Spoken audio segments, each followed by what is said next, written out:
Olá, meus amigos, minhas irmãs e meus irmãos. Que a paz do Divino Mestre Jesus esteja conosco. E hoje nós temos uma lição muito especial para aprendermos com Emmanuel. Mas antes, vamos fazer a nossa ligação com os bons amigos espirituais, fechando os nossos olhos e agradecendo a proteção que recebemos de nossos mentores queridos e que nos elevam também à presença de Maria de Nazaré, a doce Mãe de Jesus. E Maria nos leva para que nós possamos, diante de Jesus, neste momento, nos ajoelharmos em respeito diante da majestade amorosa de Jesus, agradecer tudo que temos recebido em seu nome, por sua mercê. E pedimos a Jesus que nos fortaleça e nos eleve à presença de nosso Pai, através da prece que nos ensinou. Pai nosso que estás nos céus, santificado seja o vosso nome. Venha a nós o vosso reino, seja feita a vossa vontade, assim na terra como no céu. O pão nosso de cada dia nos dai hoje, perdoa as nossas dívidas, assim como nós perdoamos os nossos devedores.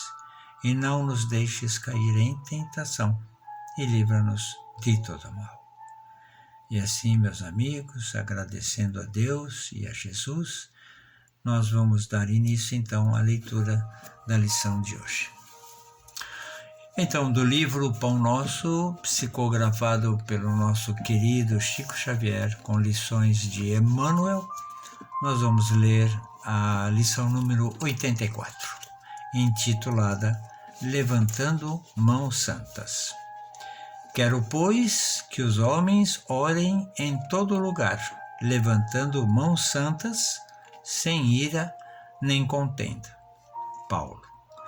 Isso está escrito na primeira epístola de Paulo, quando ele direcionou a Timóteo, e se encontra no capítulo 2, versículo 8. Neste trecho da primeira epístola de Paulo a Timóteo, recebemos preciosa recomendação de serviço. Alguns aprendizes desejarão lobrigar no texto apenas uma exortação às atitudes de louvor.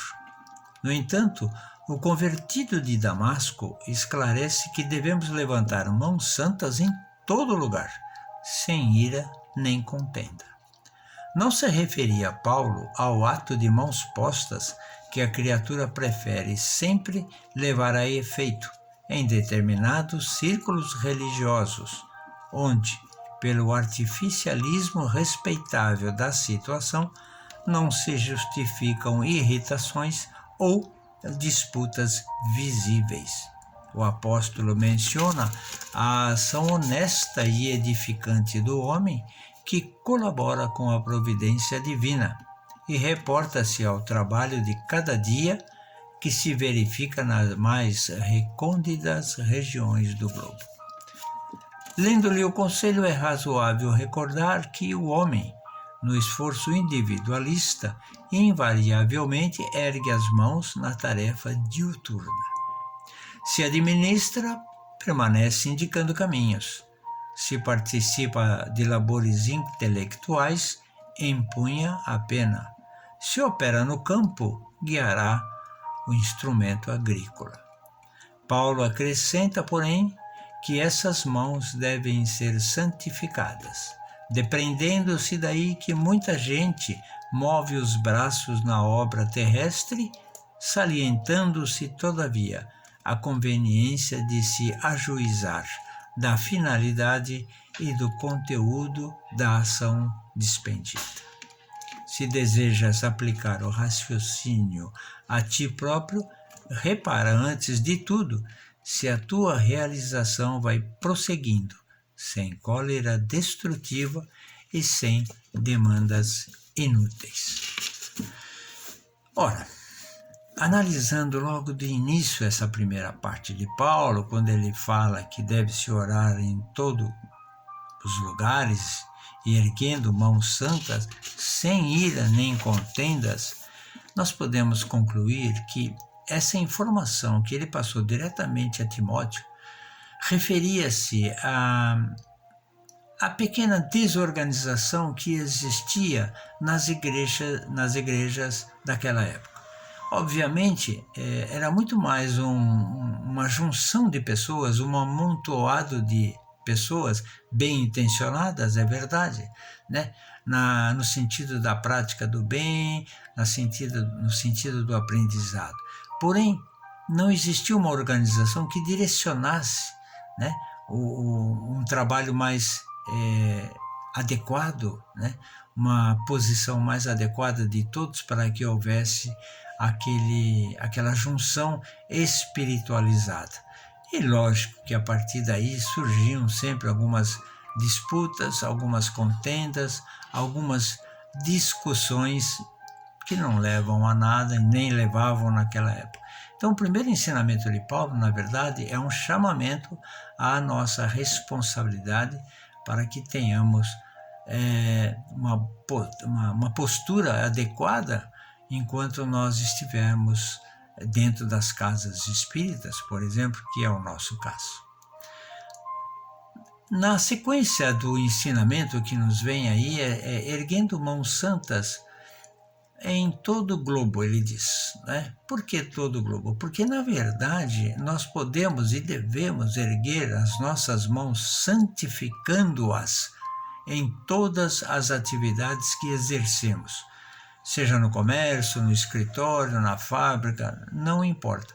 O nosso dia a dia, ele pode e deve ser levado sempre em consideração de que nós temos as nossas mãos para executar o trabalho, mas que essas mãos sejam elevadas e que esse trabalho seja constituído de amor, de fraternidade, de respeito a quem nós estamos nos dirigindo. Sejam subalternos, sejam superiores, sejam clientes, não importa. Nós podemos e devemos utilizar sempre o uso das nossas mãos concomitantemente com o nosso coração, para que nós possamos colocar o nosso sentimento de fraternidade em tudo que nós viermos a exercer. E quando ele fala ali da questão das disputas visíveis, aí vem um outro chamamento que está bem lá no fundo dessa lição, que nos traz a seguinte reflexão, né? As disputas visíveis são aquelas em que se observa a discussão entre irmãos, na casa espírita, numa reunião. Isso é muito visível, isso já não é adequado. Agora imaginem vocês que, além dessas discussões visíveis, ficam gravados no interior de cada um dos irmãos um sentimento de ira, de raiva, de ciúme ou de inveja por causa daquela pequena discussão. Então o sentimento fica magoado, o sentimento fica marcado, fica enodoado com sentimentos que não são compatíveis com o trabalho fraterno, o entendimento. Esses são os perigos dos sentimentos e das disputas invisíveis, que não são mostradas, mas são sentidas pelos contendores. Então vejam como é importante esse ensinamento de Paulo para que nós tomemos cuidado com tudo isso. E aí, quando nós estivermos nos dedicando a algum trabalho, qualquer que seja ele, nós precisamos considerar o seguinte: estou eu colocando aqui mãos santas nisso que estou fazendo? Essa é a pergunta que devemos nos fazer. E nós temos que buscar que a resposta seja sim, estou fazendo de acordo com o ensinamento cristão e que Paulo tanto exorta para nós diante do nosso dia a dia, que podemos levar à frente junto a tantos outros irmãos menos afortunados que nós, né? Pensemos, vamos realizar um pouco mais de reflexão em cima dessa lição para ver se estamos nos portando adequadamente nesses momentos, na casa espírita, nos lugares em que nós estamos exercendo o nosso trabalho dioturno, né? Dentro de casa, né? Com os parentes e familiares. Tudo isso conta e muito, não é? Vamos fazer então as nossas vibrações, agradecendo aos nossos queridos mentores, nos amparam, nós vamos vibrar pelo bem universal, por todos os planetas, muito especialmente vibramos pelo nosso amado planeta Terra e com todo o nosso carinho, com toda a nossa devoção, vibremos pelo nosso Brasil, que passa por momentos um pouco difíceis. Vamos também vibrar com muita saúde e paz para nossos irmãos doentes, acamados, internados nas casas assistenciais, hospitalares, asilos, e vibramos também pelas crianças nas creches, nos orfanatos. Vamos vibrar por aqueles que não têm um lar, não têm um agasalho, muitas vezes não têm sequer um alimento e andam pelas ruas à mercê da vida.